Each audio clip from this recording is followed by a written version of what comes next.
Bonjour, c'est Estelle du blog mamannature.fr. Je suis ravie de vous retrouver pour une nouvelle vidéo.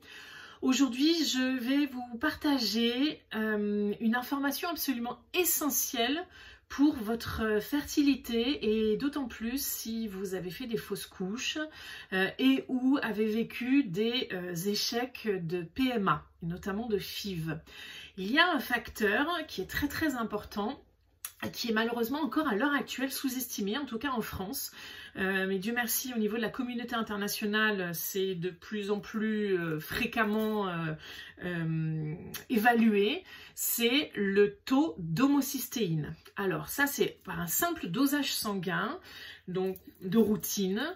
Vous faites une prise de sang et là, c'est très important d'aller vérifier que votre taux d'homocystéine est idéalement compris entre 6 et 8, d'accord? Donc 6 et 8, au-delà, donc entre 8 et 10, ça peut être problématique, mais au-dessus de 10, il faut vraiment faire attention. Pourquoi?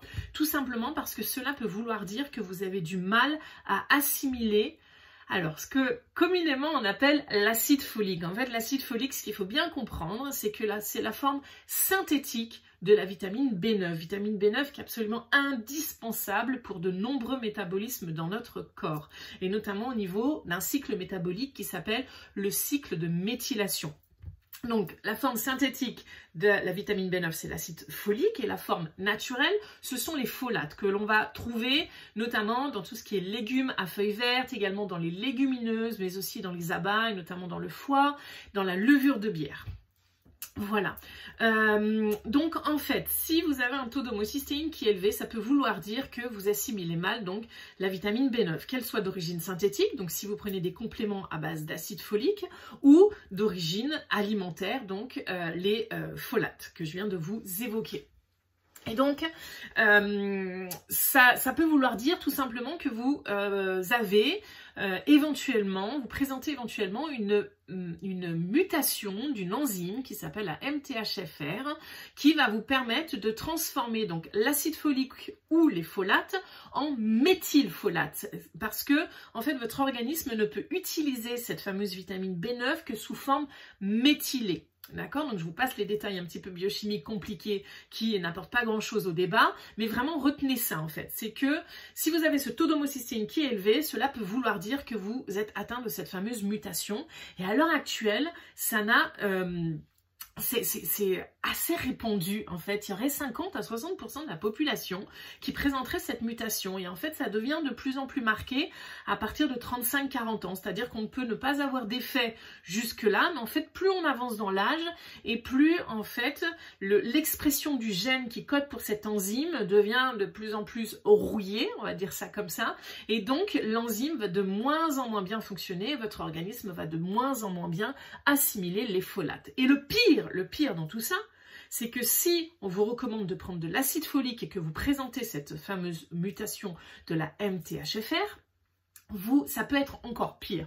Tout simplement parce que l'acide folique rentre en compétition avec les folates de l'alimentation pour les récepteurs cellulaires à vitamine B9. Et imaginez que vous mettez deux voitures sur une ligne de départ, deux voitures de course, de Formule 1 par exemple, celle qui va arriver la plus rapidement au but, qui va franchir la plus rapidement la ligne d'arrivée, donc qui est les récepteurs cellulaires à vitamine B9, c'est l'acide folique et pas les folates. Or, votre corps, s'il présente cette fameuse mutation, arrive encore moins bien à assimiler l'acide folique que les folates alimentaires. Et donc là, ça devient catastrophique. Donc vraiment, quelque chose de routine, et je vous le dis parce que je l'ai recommandé à de nombreuses patientes et patients, et je l'ai vu très fréquemment, donc ce paramètre qui n'avait pas été encore estimé et qui présentait donc un défaut. Et donc là, il faut absolument en parler à votre médecin pour qu'il puisse vous recommander les bonnes formes de folates à prendre. Et là, pour le coup, ce sera en complément et souvent d'ailleurs en association avec d'autres vitamines B, dont la vitamine B12 qui doit être également sous forme méthylée pour que votre corps puisse l'assimiler. Mais voilà, mais ça c'est après, c'est à discuter avec votre médecin, que ce soit donc en parcours de grossesse naturelle ou en parcours de PMA. Si vous vous lancez dans une PMA ou si vous êtes en cours de PMA, demandez vraiment vous et votre partenaire. C'est très très important pour tous les deux. Attention, pour la qualité ovocitaire comme pour la qualité spermatique, de faire estimer ce paramètre. Alors je vous le dis, idéalement c'est la mutation MTHFR qu'il est bien de faire évaluer, mais c'est compliqué parce que peu de médecins la connaissent. Et donc, ils seront moins enclins à vous proposer ce test, c'est également par dépistage sanguin. Et donc, par contre, l'homocystéine est quelque chose de beaucoup plus fréquemment analysé. Voilà, c'est un examen de routine en fait. Voilà, donc une information absolument capitale. Ben, écoutez, je vous remercie en tout cas de votre écoute. N'hésitez pas à mettre un petit pouce, un petit commentaire. N'hésitez pas également à télécharger si vous le souhaitez le guide des 5 astuces fertiles qui sont vraiment très importantes pour vous apporter des clés pour votre fertilité. J'ai également créé récemment un groupe, une communauté pour booster votre fertilité. Donc c'est un cercle fertile sur Facebook. Donc n'hésitez pas à nous rejoindre.